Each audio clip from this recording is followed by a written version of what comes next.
علینا کی یکدم ساری نیند اڑ گئی اور وہ یزدان کو پیچھے ہٹانے لگی۔ جب یزدان کو لگا کہ علینا سانس نہیں لے پا رہی تو پیچھے ہٹا اور اس کا چہرہ اپنے دونوں ہاتھوں میں بھرا۔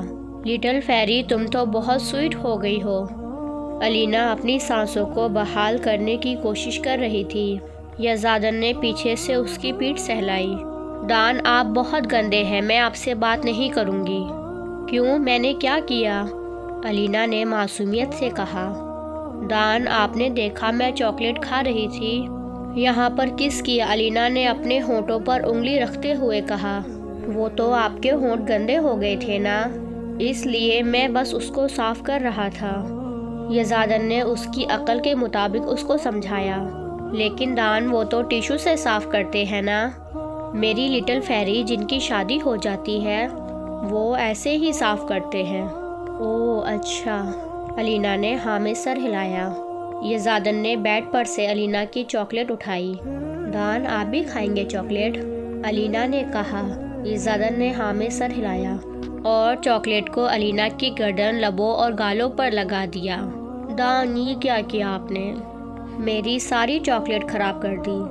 علینا کی بات ابھی مکمل بھی نہیں ہوئی تھی کہ یزدان نے ایک بار پھر سے اس کے لبوں پر اپنے ہونٹ رکھ دیے اور اس کو چپ کروایا۔ علینا کی رفتہ رفتہ سانسیں بہت بھاری ہو رہی تھی۔ یزدان کو جب لگا کہ اب علینا سانس نہیں لے پا رہی تو وہ نرمی سے پیچھے ہوا اور اس کی گردن میں اپنا چہرہ چھپا لیا اور اس کی گردن پر اپنی شدت نچھاور کرنے لگا۔ ڈان نے علینا کو نرمی سے بیڈ پر لٹایا اور خود اس کے اوپر چڑھ گیا اور ایک بار پھر علینا کی گردن نے یزدان کو اپنی طرف بری طرح اٹریکٹ کیا۔ ادھر علینا کی سانسیں اوپر نیچے ہو رہی تھی۔ یزدان نے اس کی شرٹ کندھے سے ہٹائی اور وہاں پر بھی اپنی شدت نچھاور کرنا شروع کی۔ علینا پوری کی پوری سرخ ہو گئی تھی۔ اس کو اپنی حالت بالکل بھی سمجھ نہیں آ رہی تھی۔ ڈان، یہ آپ کیا کر رہے ہیں؟ جب علینا سے برداشت نہ ہوا تو اس کی روحان سی آواز یزدان کے کانوں میں پڑی۔ یزدان نے اس کے کندھے سے سر اٹھا کر اس کو دیکھا اور یزدان کو اس بات کا اندازہ ہوا کہ یہ چھوٹی سی لٹل فیری اس کی شدتیں کیسے برداشت کر پائے گی۔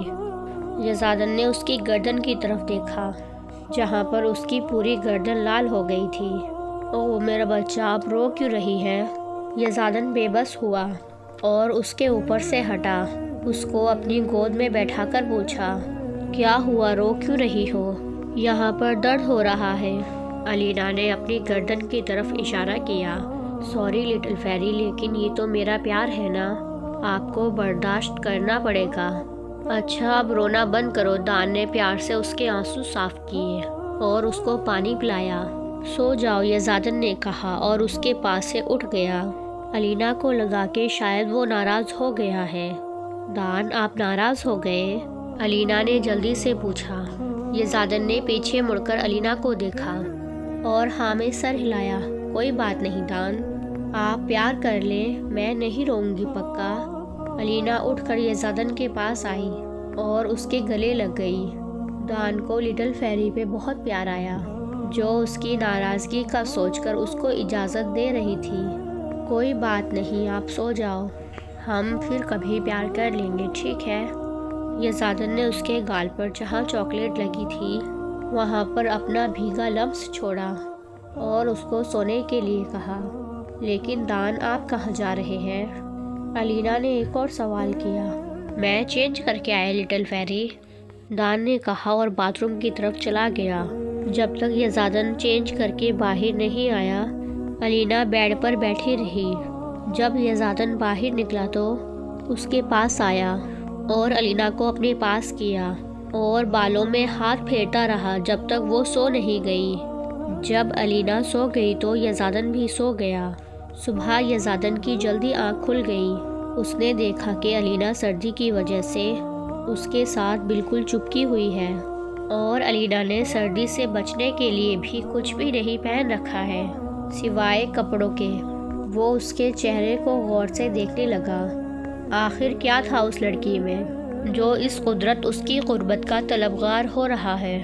یزدان نے اس کے چہرے کے ایک ایک نقش کو اپنی انگلیوں کے پروے سے چھوا۔